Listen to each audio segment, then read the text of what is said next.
Hi everyone. So in this particular video, I'll be going through Elasticsearch cluster CRUD operations. It's create, retrieve, update, delete, and also doing conditional updates based on these scripts. So yeah, let's get started. So first, I will create a document without an ID. So as you would have seen in my previous videos, so it's possible to I'm doing a post but without any specifying an ID, so it's a post operation and it will create a record and you can just pass in any arbitrary value. So I'm passing in, let's say this is an inventory for an online shop, so the name of the product, price, and the quantity. So this has successfully gone in and this is the output you get. So you get the index name, type, ID, so ID you will get back, and version, result, shards, total number of shards, and successful one. So this is the information that you get back. So once you get that, I'll just take this particular ID and copy it. Next I can get the information which I have just sent it. So what I need to do is replace the ID which I have sent it. So I just put like this and command return. So I get back the information. So this is document without sending an ID. So next I will so you can also pass in the ID. For example, you have, let's say, inventory but you have product ID or something, you can pass in. So here what I am doing is you can see I have passed in the ID. So this could be mapped to your real world IDs like student ID, employee ID, and anything like that. So I'm just passing some more information to the inventory, so price and quantity. So that information is already created and you will see the ID has come from whatever we have provided. So this is the something which is different. Okay, so once we pass that, I can just do a get on that particular ID. So you can see here the ID. Now I have to give the ID which I have provided. So this is the difference between providing your ID or Elasticsearch and generating an ID for you. Okay, so I'll just delete this and pass in. So next operation which I am doing is update operation. So here you will see my product ID was 101, the ID was 101, so I am passing in a new quantity. So it was earlier like 100 or something, then I have passed in the new quantity and the result it shows as updated, and the quantity has been successfully set. So once I can confirm the quantity, whether the so you can see the quantity has been set to 150. So next is I can do post, but this time I can pass in some additional labels, for example. So you as you know that there were 3 fields. Now I am passing some field extra like a label, and this is an array of values. So I am passing for that product tablet, I am passing into extra labels.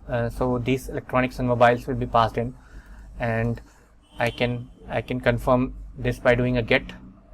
So you will see that name, tablet, price, quantity, and the labels have been merged successfully with the information that I provided earlier. So so I can just remove this. And next one thing which is like documents are immutable. So every time you update or do any operation, there is a version number which you will see, right? So this is how it keeps track. So for example, I just made an update. So here what I am doing is this is a scripted update. So I am passing in the value. So basically it's like a context dot dash underscore source, so which is this source JSON file document, and the field we have to do a dot notation. So dot and the field name, and minus means I am decrementing it by 1. So once I do that, I get back the result. So you will see that the version has changed to 4 and my data has successfully updated. So result is updated. I can check that out. So I come here and do a get. So if I do a get, you will see that quantity has been reduced by -1 and all the details are there. And version, as I mentioned, there's a versions. So it starts with version 1, 2, 3, 4. So every change creates a new version.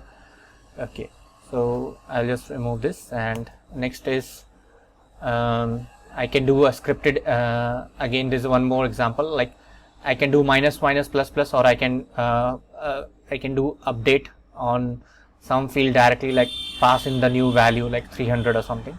So this will update the document.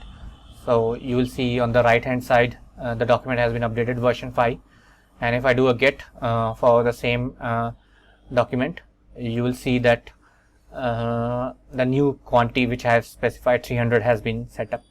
So okay, so I'll just delete this, and next is doing a post, and this time it's like you can pass in some parameters. So I'm passing in parameter and use that parameter. For example, here, right here I am passing in parameter amount equal to 50. So this is, it can be any name that you want to call. It could be quantity, count, whatever you feel like, and you can use that params.amount here, right?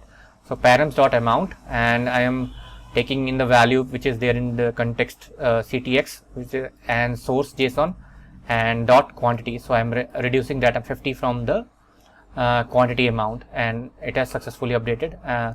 I can check it out. So I can just do a get. So if I do a get, you will see here my quantity has been reduced by 50, and version now is number 6, and all other things are intact. There is no change to them. Okay, so next is I'm doing an update, but this time you can pass in some script, like this is the syntax. I'll just talk about it. Yeah, so this is the syntax. So you have script, then you have a source under it, source with 3 double quotations, and you can just write any free form script inside that. So here, if context dot source, which is a source JSON document, dot quantity, which is that field, if it's greater than 0, then reduce it by minus 1 minus. So if it's 0, it will not go negative, but it can go up to like 0. So this is the logic, and if I send it, okay, it's already sent it. Now I will just show you how it looks like. So I have reduced, for example, by minus 1. If I do a get, so you will see here quantity from 250 it has gone to 49. So this one can be sent again. For example, if I want sent again, if I send again, it has updated, and if I do from 249, it will become to 248. So it has become 248. So this is the thing. Okay. So I'll just delete this, and next is I will do a post. So here I am creating a different.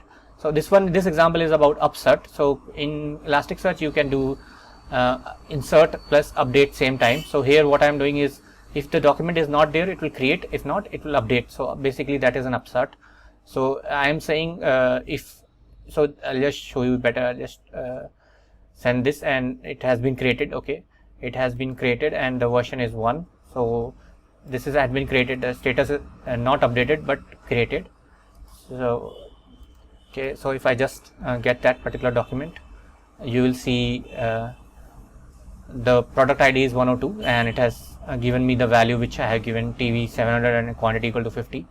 But same, if I rerun it, it will reduce the quantity. So it is this time, you will see it's updated and it has reduced the quantity. We can check that out by running this command again, and you will see here the quantity has been 49, right? So okay, so I'll delete this particular, and so next is like a replace. So if you want to replace any document, just provide the ID, like student ID, employee ID, or whatever is there, and put any document. It will just replace as it is. So my document has been updated, version is 9, and the new data has gone in.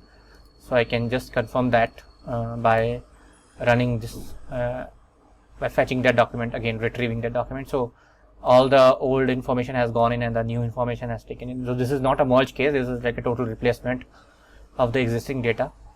Okay.